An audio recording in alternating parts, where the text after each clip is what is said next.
हाय। तो last video में हम लोग ने कंपोनेंट्स ऑफ कंप्यूटर के बारे में देखा था, जिसमें हमने जाना था कि एक इनपुट यूनिट होती है, एक सेंट्रल प्रोसेसिंग यूनिट होती है, एंड एक आउटपुट यूनिट होती है। तो इनपुट यूनिट का काम सिंपली यूजर से इनपुट्स लेना होता है। सेंट्रल प्रोसेसिंग जो होती है वो काफ़ी कॉम्प्लेक्स होती है। उसका काम जो हमने इनपुट में इंफॉर्मेशन दी है कंप्यूटर को, उसे प्रोसेस करना होता है। तो हमारी जो प्रोग्रामिंग होती है वो सेंट्रल प्रोसेसिंग यूनिट के अंदर ही होती है। मतलब हम लोग जो प्रोग्राम्स लिखते हैं एंड कंप्यूटर की जो प्रोग्रामिंग करते हैं, that is only for the execution of this central processing unit, right? And एक आउटपुट यूनिट होती है जो आपको सिंपली आउटपुट्स दे देती है। तो आज हम लोग सेंट्रल प्रोसेसिंग यूनिट के बारे में थोड़ा और पढ़ेंगे। तो चलिए इसमें आगे बढ़ते हैं। तो सेंट्रल प्रोसेसिंग यूनिट जो होती है उसकी 3 सब यूनिट होती है। एक होती है मेमोरी यूनिट, एक होती है अरिथमेटिक एंड लॉजिकल यूनिट, एक होती है कंट्रोल यूनिट। तो मेमोरी यूनिट क्या करती है, नाम से स्पष्ट हो रहा है कि मेमोरी यूनिट जो रहती है, इसकी जो रिस्पॉन्सिबिलिटी होती है वो मेमोरी मैनेजमेंट की होती है। जैसे मान लीजिए कि मैंने कंप्यूटर को कुछ नंबर्स इनपुट में दिए। अब कंप्यूटर्स को नंबर स्टोर करने होंगे कहीं ना कहीं, राइट? जैसे हम लोग को कोई इन्फॉर्मेशन आती है तो हम लोग, हमारे दिमाग में इन्फॉर्मेशन स्टोर होती है, वैसे ही कंप्यूटर के अंदर भी जो भी इन्फॉर्मेशन वो बाहर से लेता है इनपुट यूनिट के थ्रू, उसे वो स्टोर करनी होती है। So memory unit is responsible for memory management. Now arithmetic logical unit क्या करती है, नाम से स्पष्ट हो रहा है, अरिथमेटिक एंड लॉजिकल ऑपरेशंस। तो जो भी मैथमेटिकल ऑपरेशंस होते हैं, plus minus multiplication division and बहुत सारे ऑपरेशंस होते हैं अलग अलग टाइप के। लॉजिकल ऑपरेशंस भी होते हैं, जैसे less than, greater than, comparison वाले जो ऑपरेटर्स होते हैं हमारे। तो वो सारे ऑपरेशंस जो होते हैं वो हमारी इस अरिथमेटिक एंड लॉजिकल यूनिट के अंदर होते हैं। ठीक है, ये होती है। नेक्स्ट होती है कंट्रोल यूनिट। तो कंट्रोल यूनिट में क्या होता है, अब जब भी हम कोई प्रोग्राम बनाते हैं, जब भी हम सीक्वेंस ऑफ स्टेटमेंट्स देते हैं कंप्यूटर को, जैसे मान लीजिए मैंने कंप्यूटर को इंस्ट्रक्शंस दिए कि मैं आपको 3 नंबर्स दे रहा हूँ, आप इन 3 नंबर्स को सम करिए, और अगर इन 3 नंबर का जो सम का जो रिजल्ट आता है, वो उसका रिजल्ट अगर एक ऑड नंबर आता है तो यूजर को डिस्प्ले पे दिखाइए कि this is the odd number. और अगर इसका सम इवन नंबर आता है, then you should show the user that the number is even number. तो जो यूजर को शो करने वाला जो स्टेटमेंट है ना, उसमें से मुझे कौन सा पिक करना है, मुझे इवन नंबर बताना है, ऑड नंबर बताना है, बेसिकली वो एक कंडीशनल स्टेटमेंट है।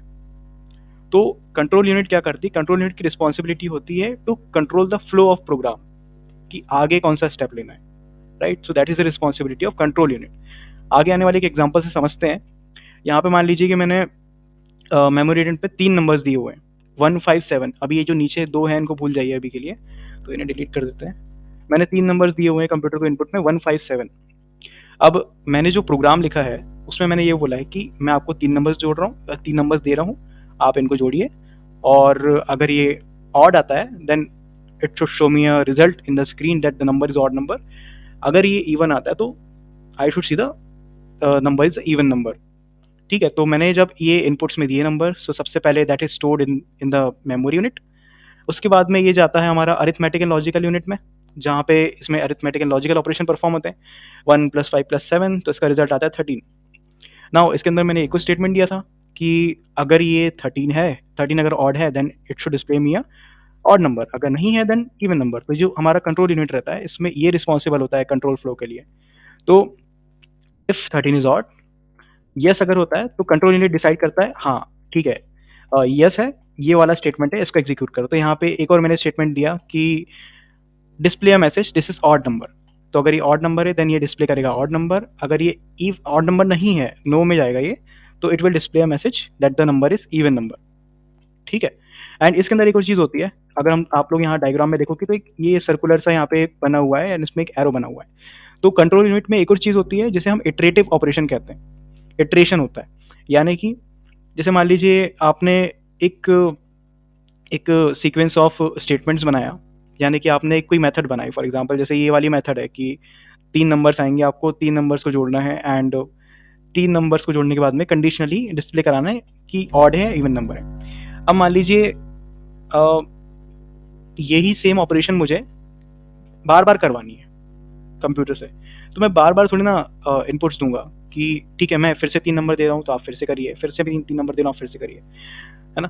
तो अगर कोई ऑपरेशन हमें बार बार रिपीटेटिव मैनर में करवाना होता है तो उसे हम इटरेटिव ऑपरेशंस कहते हैं। तो कंट्रोल यूनिट के अंदर ये भी डिसाइड होता है, ये भी इसके अंदर फंक्शनलिटी होती है to perform the operations in repetitive manner. ठीक है, तो ये हमारी बेसिकली 3 सब यूनिट्स हैं सेंट्रल प्रोसेसिंग यूनिट की।